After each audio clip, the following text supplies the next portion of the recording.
Bij jeddere stakingsacties kwamen nog grote groepen stakers naar het bedrijf toe. Maar spandoeken en actiehesjes waard de directie duidelijk maken dat de werknemers het net in is binnen maar de plande reorganisatie. Maar Joet is de actiebijeenkomst stikken rijstiger. Na een man van acties binnen de meeste werknemers de wokkel mee. Ja, de burgers die treden een beetje in natuurlijk naar zoveel acties.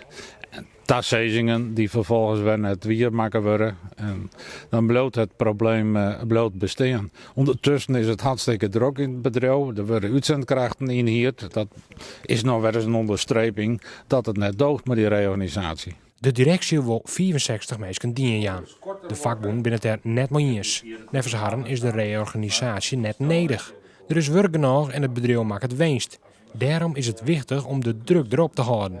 Joet is de laatste keer dat we naar de allerhoogste van NG kennen. Dat binnen collega's, mijn Lietse delegatie binnen naar Frankrijk, om nog eens een keer te bezieken hun tot betere gedachten te brengen. We willen dus dat de H-directie in Frankrijk de directie hier in Nederland corrigeert.